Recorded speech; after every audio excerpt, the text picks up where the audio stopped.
sahabat BHPA, hari ini kita akan mempelajari tentang masalah sosial yang ada di Indonesia. Tujuan pembelajaran: setelah mempelajari materi pada unit ini, pembelajar diharapkan dapat 1. Menyimak berita tentang masalah sosial. 2. Mampu menceritakan kembali isi acara berita yang telah disimak. 3. Mampu mengenal budaya Indonesia tentang Tari Zapin Pontianak dan pesona Kalimantan Barat.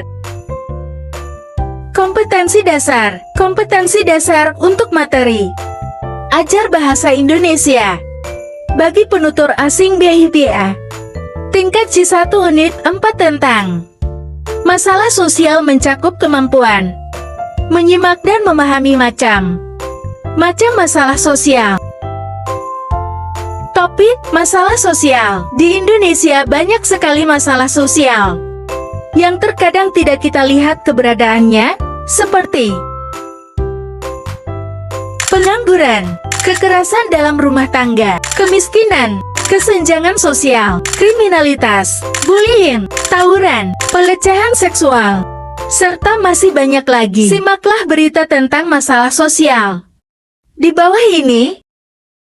Kabar duka Fatir atau berinisial F, bocah SD yang dibully temannya hingga berujung diamputasi, kini meninggal dunia. F meninggal dunia pada Kamis 7 Desember di Rumah Sakit Hermina, Kota Bekasi. Akibat aksi perundungan, F mengalami kaki harus diamputasi. Kepada sang ibu Diana, F mengaku lelah dan ingin beristirahat. Fatir pula mengatakan akan menunggu Diana di surga. F juga meminta seluruh keluarga berkumpul di momen detik-detik terakhir hidupnya. Diketahui penyebab kaki siswa SD sampai diamputasi berawal dari kaki korban diseleding oleh temannya. Kejadian itu sempat viral lantaran pihak sekolah mengatakan bahwa siswa hanya bercanda. Itu tadi adalah contoh berita masalah sosial tentang bullying. Sekarang silahkan Anda ceritakan kembali isi berita tentang masalah sosial tersebut. Sekarang kita akan mengenal tentang budaya yang ada di Kalimantan Barat, khususnya Kota Pontianak.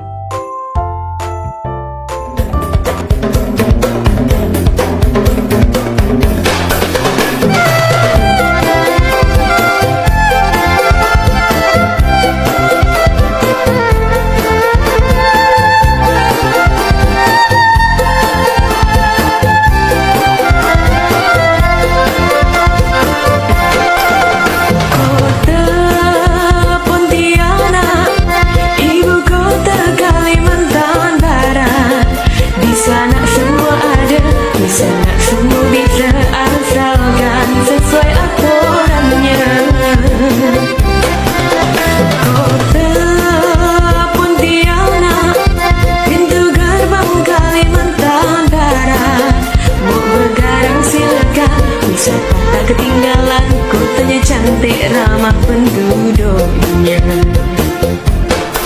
Silakan Anda datang, selalu kami nantikan. Kecil telapak tangan, nyirok pun kami tadahkan. Di tepi sungai Kapuas berdiri megah keraton Masjid Jami Sultan Abdurrahman, kebanggaan dari zaman kerajaan. Satu lagi ciri kota kami, sebelah utaranya Siantan. Ada Tugu Katulistiwa, tak jauh dari Batu Layang. Pontianak, oleh kami, Pontianak aman damai tenang, Pontianak yang cantik. Di mana teman-teman? Seru bukan? Yuk kita lihat lagi pesona keindahan Kalimantan Barat. Datang di Kalimantan Barat, tempat lahirnya kuntilanak. Provinsi seribu sungai yang dilintasi garis lintang 0 derajat. Kalimantan, tempat para Dayak menyimpan mandau, bermain sape, memakan lemang, menggunakan songket sambas, dan menganyam tikar lampit.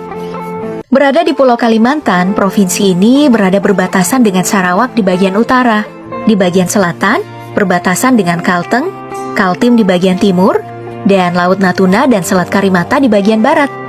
Dengan lambang provinsinya terdapat perisai segi 6, dihiasi mandau juga keris. Dan garis melintang menggambarkan garis lintang Katulistiwa. Kobaran api yang berarti semangat juang, serta simbol kapas dan padi yang mengartikan kemakmuran. Memiliki 12 kabupaten dan 2 kota, dengan Pontianak sebagai ibu kota provinsi. Kalimantan dijuluki Pulau Seribu Sungai, karena memiliki amat banyak sungai, yang sebagian menjadi penghubung ke pulau-pulau kecil, yang sebagian tidak berpenghuni. Hutan Kalimantan Barat kini sekarang tersisa 8,2 hektar, karena sebanyak 124.956 hektar lainnya sudah mengalami deforestasi, alias penghilangan hutan. Dengan laju deforestasi, 42.000 hektar hutan per tahun akibat alih fungsi lahan untuk investasi, menjadi yang tertinggi di antara provinsi-provinsi lainnya. Potensi pertanian dan perkebunannya sangat melimpah, dari padi hingga jagung. Namun kelapa sawit banyak, mencapai 1,6 juta hektar. Perusahaan sendiri membangun 2 hubungan dengan petani.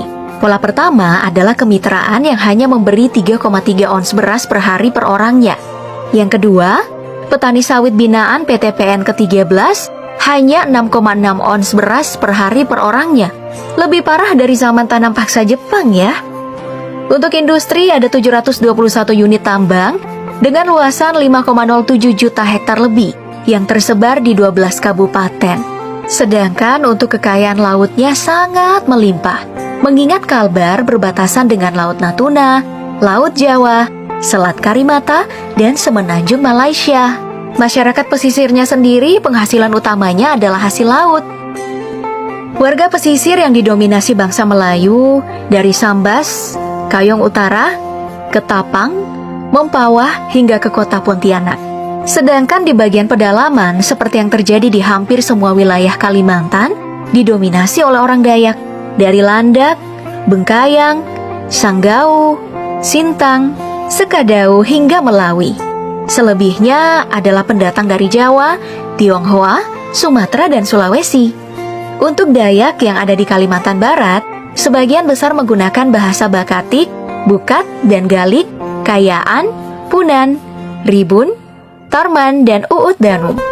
Dengan karakter khas Dayak, penghuni tua Kalimantan ini memang masih menjaga kebiasaan dan kepercayaan tuanya, meski Kalbar sendiri didominasi agama Islam dan Kristen. Orang Dayak Kalbar dikenal dengan mandaunya, senjata sejenis parang atau golok yang dipercayai memiliki kekuatan magis. Aslinya itu terbuat dari batu gunung yang mengandung besi, ditempa oleh pandai besi untuk mengisi ruh nenek moyang yang dipercaya bisa menambah kekuatannya, dengan ukiran yang berbeda-beda. Dan jika dijual harganya itu bisa mencapai puluhan juta rupiah. Dan untuk memilikinya, kamu akan diberikan peyang, ilmu perang warisan leluhur yang membuatmu kebal terhadap senjata apapun. Pedang untuk Dayak sampai segitu sakralnya, sampai-sampai diabadikan dalam sebuah tarian, disebut tari perang atau ajat pedang, menceritakan persiapan membela diri bagi seorang pemuda yang akan turun melakukan ekspedisi yang disebut ekspedisi mengayau. Di masa lalu, tarian ini akan dimulai dengan ritual memuja pedang, dengan iringan musik, tebah unop. Tidak hanya menyerang, Dayak juga punya ritual pengobatan nih, dilakukan oleh dukun yang akan melakukan jampi-jampi sembari melakukan tarian penyembuhan, yang disebut tari monong atau manang atau baliatan. Iring-iringan musik Dayak biasanya dengan menggunakan kolatung dan tawak. Sapek adalah yang paling khas sih, alat musik petik dengan senar 4 dengan bunyi yang lebih melengking tapi lembut. Sedangkan untuk tenunan, di Kalbar kita mengenal songket sambas, kain dengan corak atau motif yang berbentuk serupa segitiga. Sepertinya orang Kalbar pada pandai menganyam ya, karena mereka juga membuat tikar yang khas yang telah digunakan hampir semua orang, disebut tikar lampit terbuat dari rotan.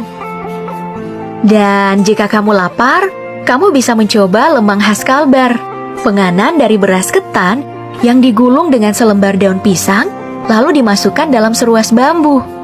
Wah, bakal lumayan kenyang tuh. Sekarang jawablah pertanyaan berikut ini. Manakah jawaban yang tepat? Benar, jawabannya A.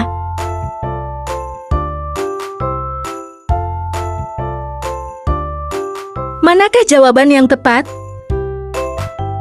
Benar, jawabannya A.